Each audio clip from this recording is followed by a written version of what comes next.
Assalamualaikum warahmatullahi wabarakatuh teman-teman. Saya Tri Handayani dari kelompok KKN UIN WS 39.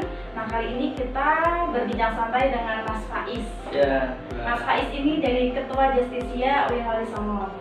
Nah, Mas Faiz, gimana nih kabarnya hari ini? Alhamdulillah sehat walafiat Mbak Alhamdulillah. Ani ya. Kesibukannya apa Mas pandemi gini? Kesibukannya kalau di organisasi mungkin ya tugas-tugas organisasi itu kayak model menerbitkan, terus kaderisasi, mungkin itu sih kalau di organisasi. Kalau pribadi nggak ada kesibukan. Kuliah udah nggak ada Mas? Ya kuliah udah nggak ada, malah tak kuliah. Udah semester itu ya, Semester. sekolah ya?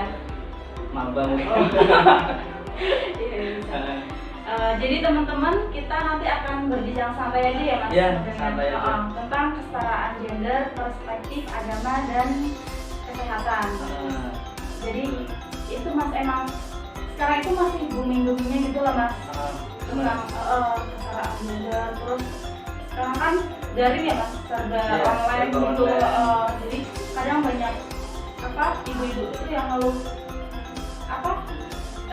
kalau di aku sendiri itu kan dari kayak pendidikan ibu-ibu itu nggak sampai tinggi lah, terus dihadapkan dengan sekarang yang harus kayak gurunya itu ibu-ibu gitu loh Mas. Anaknya sekolah gitu, terus Anaknya sekolah, terus dia kan online, otomatis kan yang ngajarin langsung di Oh. rumah adalah ibunya. padahal kan kayak di rumah juga banyak kesibukan gitu loh. Banyak kerjaan. Mm. Ya emang itu salah satu problem sih Mbak di era sekarang ya. Jadi ibu-ibu itu sekarang nggak timpang soal kerjaan rumah saja, tapi juga soal pendidikan anaknya. Jadi itu ya Mas, kayak semakin kesini tuh semakin terbuka gitu bahwasanya pendidikan untuk cewek terutama itu butuh banget gitu loh. Mungkin sangat dibutuhkan karena ya satu itu yang bertugas ngopeni asli soal pelajaran anaknya biasanya ibu sih di rumah. Kalau sekarang kemarin juga aku kan main ke tetangga itu sebelah, itu juga mengurus seperti itu. Jadi anaknya itu dua, satu di SMP, satu di SD gitu. SMP-nya itu masih muda, masih kelas 1 kan, belum terlalu paham soal mekanisme online gitu. Akhirnya dia terpaksa yang ngerjain PR-nya, terus yang udahlah macam-macam soal sekolahnya yang ngerjain. Padahal dia itu soal pendidikan tertinggi. Jadi dia merasa itu adalah Beban gitu ya. beban tambahan gitu. Di samping mungkin ngurus rumah tangga, terus dia juga kerja juga loh. Oh, Ya. tambah-tambah gitu ya.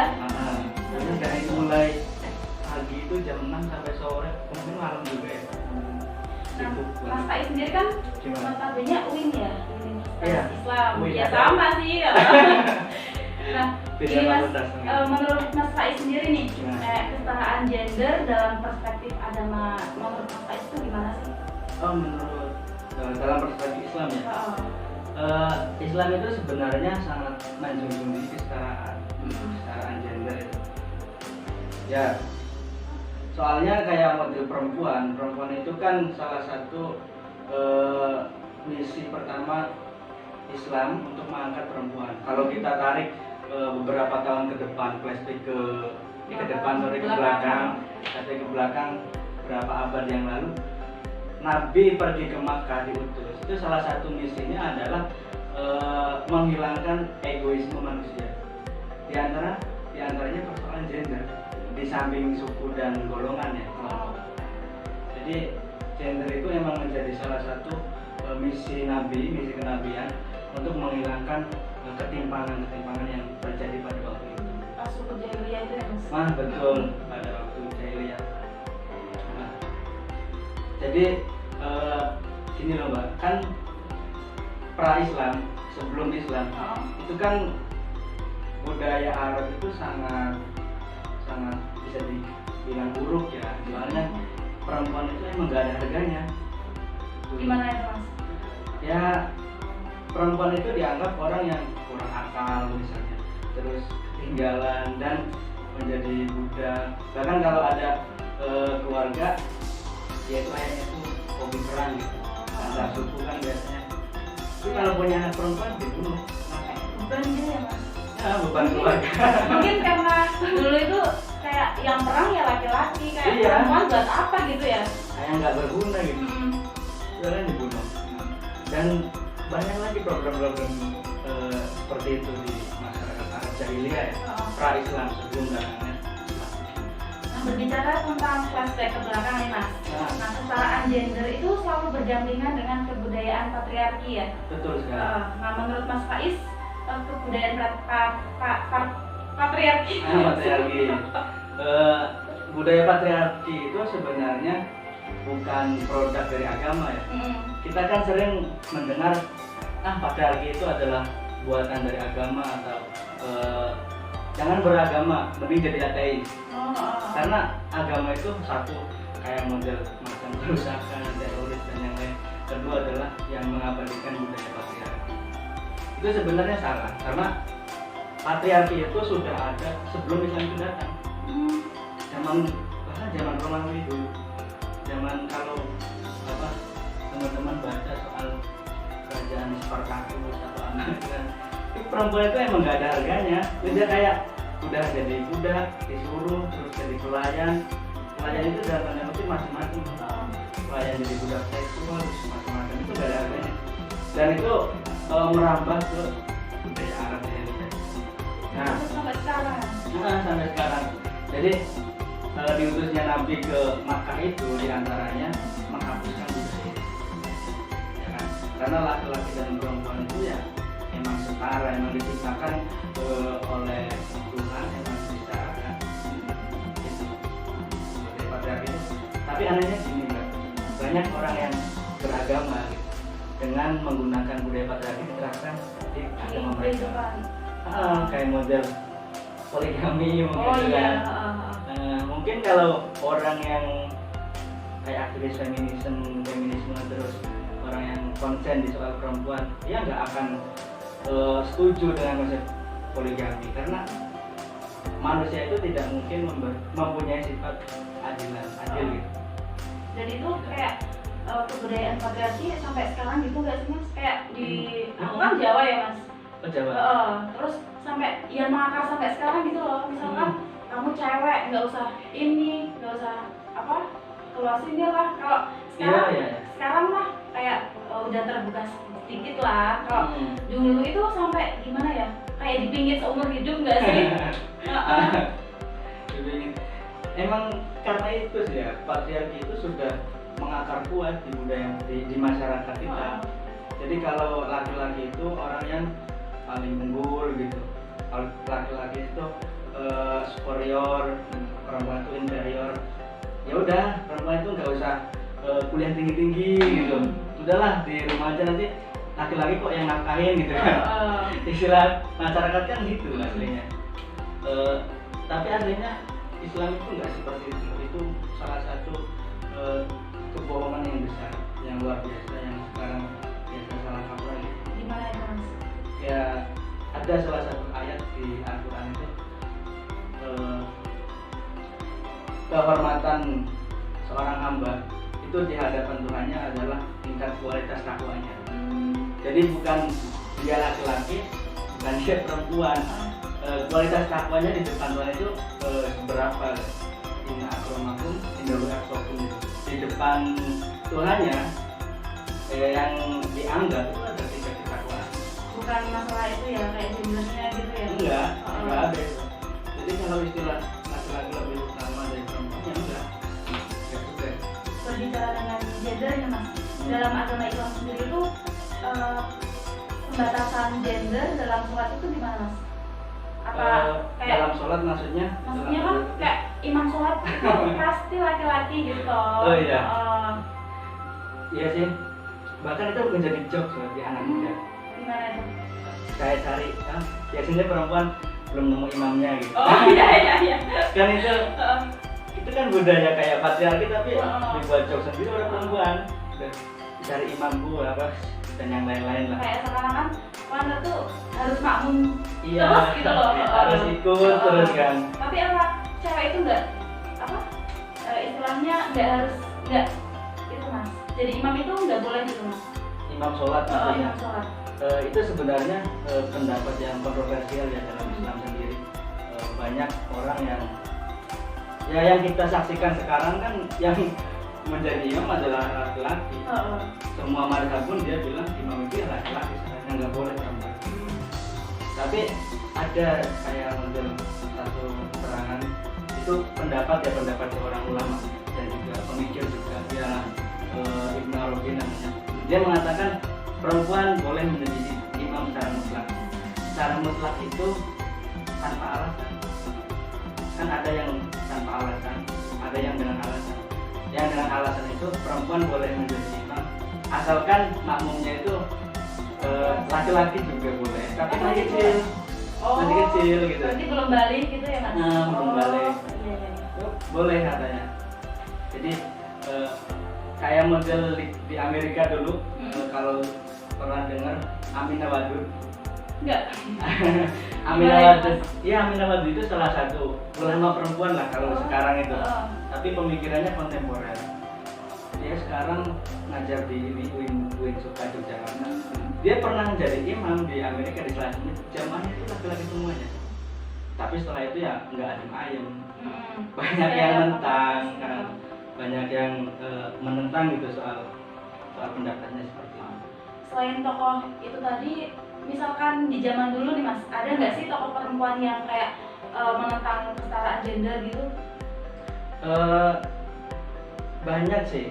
Menentang soal perintah agama ya, perintah agama yang ditentang karena ini tidak setara, tidak adil gender istilahnya. Tidak adil gender. Banyak. Di antaranya adalah Fatimah Mernissi. Fatimah Mernissi itu adalah mufakirah gitu kan. Pemikir perempuan yang berasal dari Maroko, dia berasal dari Maroko. Dia itu sama seperti orang-orang lainnya mengambil sebuah keterangan dari Sayyidina Aisyah. Aisyah kan istri Nabi yang paling cerdas ya. Jadi kalau bisa dibilang sekarang itu ulama-ulama sekarang itu bisa keren, bisa hebat, bisa alim gitu ya. Itu bisa jadi alasan karena yang pertama kali menyebarkan hadis adalah Aisyah. Aisyah itu sosok intelektual karena dia meriwayatkan sekitar 2000 hadisan gitu. Paling banyak gitu. Karena kecerdasannya. Tadi yang melatar belakangi Fatimah Mernissi itu gimana? Yang melatar belakangi dia kritik seperti itu ya, soal kesetaraan gender. Dia menilik sebuah hadis riwayat Abu Hurairah itu. Abu Hurairah itu kan jelas kan laki-laki ya kan, semua orang kenal laki-laki. Dia itu meriwayatkan hadis, bunyinya itu kalau diterjemahkan gini, seorang perempuan itu bisa masuk neraka karena melihat kucing yang kehausan gitu. Kenapa itu Mas? Kok bisa sampai masuk neraka? Kalau aku dulu pernah itu dengar hadis tapi yang seorang wanita terus bertemu sama anjing gitu loh. Iya. Yang memberi minum pada anjingnya terus juga. Mungkin ini hadis yang riwayat lain. Nah, dalam bukunya ini Fatimah Mernissi dia mengatakan hadis tersebut yang diriwayatkan pernah dikomentari oleh Sayyidah Aisyah. Berarti Sayyidah Aisyah sama Abu Hurairah kan satu masa ya, sama-sama sahabat Nabi. Kenapa kok perempuan malah seperti itu?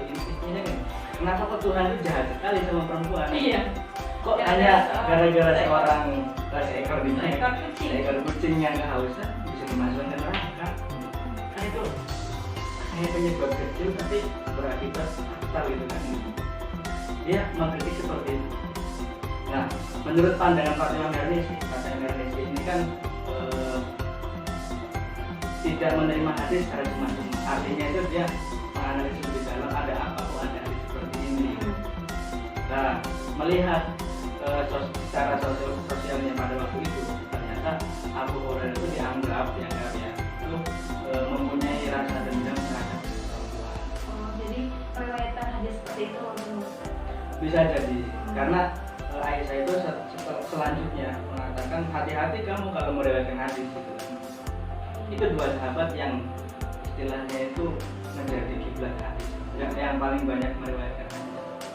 Berbicara dengan hadis nih Mas, aku pernah dengar nih kalau sebuah hadis itu apa ya kayak meriwayatkan seorang wanita, terutama istri, itu harus patuh pada suaminya ya. Lebih khususnya itu misalkan berhubungan gitu mas. Misalkan seorang suami minta hubungan sama istri terus nolak, itu dosa besar banget gitu loh mas. Nah, sedangkan kayak misalkan kalau dipikir secara nalar gitu mas, misalkan seorang istri melakukan hubungan secara paksa itu kan bisa ya berefek ke reproduksinya gitu loh mas. Nah itu menurut mas Faiz gimana tentang hadis tersebut? Saya pernah dengar hadis itu ya, hanya sekilas sih. Jadi hadis itu emang tidak mencerminkan kesetaraan. Kesetaraan itu laki-laki dan perempuan memang diciptakan secara setara. Ketika menjalani hubungan pernikahan, wah ini temanya HKI. Oh iya. Hukum keluarga Islam. Jurusan mas apa? Jurusanku ya. Iya. Jurusan HKI gitu. Nah, itu pernah dengar ya soal hadis tersebut. Ada satu lagi. Hubungan keluarga itu seharusnya ada kesalingan. Saling itu mubadalah, saling mengerti, saling apa namanya? Ya saling menyayangi, macam-macam gitu kan. Nah, dalam istilah hadis tersebut berarti kan tidak ada kesepakatan kan. Laki-laki meminta berhubungan seksual dengan suaminya atau istilah harusnya dengan istrinya, kemudian istrinya menolak. Ini kan berarti keluar dari ini obrolan juga nggak ada kerelaan gitu. Istilahnya itu istri menolak berarti dia memaksa. Itu emang ada hadisnya. Jadi seorang perempuan ketika menolak permintaan suaminya atau menolak ajakan suaminya, itu akan dilaknat sampai subuh kalau nggak salah gitu. Sepintas hadisnya barang siapa seorang istri yang menolak ajakan suaminya untuk berhubungan seksual, ya akan dilaknat sampai subuh. Sebenarnya hadis itu adalah emang hadis diriwayatkan sahih, legitimasi sahih. Cuma tidak bisa diartikan secara mentah-mentah. Tidak bisa diartikan secara tekstual saja. Alasan tekstual juga ada masalah apa di balik hadis tersebut. Itu juga perlu pengajian yang sangat dalam. Dan juga banyak kok ayat-ayat yang lain hadisnya yang apa namanya tidak adil gender. Kayak misal ada hadis lagi seorang istri akan mendapatkan pahala yang berganda apabila manut sama suaminya. Ya kayak gitu mas, apa kayak surga itu di bawah telapak kaki ibu itu kan termasuknya ada ya kayak meninggikan kehormatan. Itu kan artinya tidak bisa dipahami secara tekstual. Surga telapak kaki ibu dicari nggak? Itu bisa juga diartikan kita harus hormat terhadap ibunya, karena dengan kita menghormati ibu nanti akan mengantarkan kita mungkin gitu ya. Tapi selain itu juga banyak yang hadis yang kontroversial seperti itu, tidak ada gender gitu. Kayak gitu. Kayak yang Mbak tadi bilang ya, yang di desa itu apa urusannya? Kayak gimana ya? Kayak diskriminasi gitu. Kayak perempuan itu udah hanya di sumur sama kasur. Urusannya udahlah masak, terus di sumur itu mencuci sama di kasur lah gitu. Itu kan hasilnya narasi yang kurang pas. Berarti kita khususnya saya dan teman-teman semua generasi muda itu harus banyak-banyak belajar tentang kesetaraan gender ini ya mas. Iya, terutama dari sumber agama yang jelas juga, karena biasanya adat masyarakat itu juga dilegitimasi oleh pesan-pesan agama, pesan-pesan moral. Kayak Mbak Hani mungkin gini, kalau di desa kan pulang malam atau apa, itu kita menghargai budaya, menghargai tradisi di masyarakat memang seperti itu jelek ya kan. Tapi itu hanya dalam tradisi. Kalau dalam ke formalnya itu ya kan kadang wanita karir kan kalau pulang malam juga. Nah itu kan ini ada lagi loh yang sangat tidak adil gender dalam pemahaman ulama klasik gitu. Apa itu mas? Kayak model perempuan itu kayak mau sholat sunnah, mau puasa, mau dandan pun itu harus izin sama suami. berarti terlalu diberi aturan banget ya mas seorang perempuan itu. Iya. Tapi itu emang udah kewajiban apa gimana mas dalam Islam sendiri? Macam-macam sih, itu kan model fikih ya, fikih itu kan model ijtihad. Ijtihad itu berarti penelitian para ulama. Penelitian ulama itu kadang menyesuaikan dengan kondisi zaman juga. Jadi misal kondisi zaman waktu itu dibutuhkan pemikiran yang seperti itu. Bahkan ada kalau buka jendela saja itu nggak boleh kecuali izin suami. Itu banget ya. Itu konservatif banget memahami soal negatif. Itu kan belum tahu kalau kehidupan orang tua itu bagaimana, apa bisa diterapkan seperti itu. Kan sulit kalau di sana mungkin tidak ada. Jadi itu yang penting, mempelajari gender itu juga bisa mempelajari step-step sumber hukumnya itu. Sumbernya itu dari agama, yang pendapat siapa gitu, kan itu berpengaruh juga. Jadi kesimpulannya itu ya mas, kayak kesetaraan gender tuh dari zaman dulu itu udah kayak dipelajari, banyak sejarahnya juga. Iya. Kalau kita nggak kayak meluas lagi ilmu kita itu gimana gitu ya, maksudnya Iya, harus memperluas kembali. Soalnya jangan sampai gini, saya mempunyai pendapat seperti ini, ya kan, akhirnya apa namanya menyampingkan pendapat yang lain, soal pendapatnya itu salah. Berarti kan kalau kayak gitu kayak nggak terima kritik. Nah yang baik itu mencari berbagai sumber yang baik. Nanti kita akan menemukan titiknya di mana. Ya seperti itulah tadi, kayak perempuan itu yang dipahami oleh masyarakat yang sekarang itu ada tradisi laki-laki itu sudah mungkin udah ya mas, kayaknya dari tadi kita berbincang-bincang sampai mungkin kita lanjut ke sesi berikutnya. Mungkin seperti itu dulu teman-teman dari Mas Faiz. Terima kasih sudah meluangkan waktu untuk berbincang malam ini. Mungkin dari saya sekian. Wassalamualaikum warahmatullahi wabarakatuh.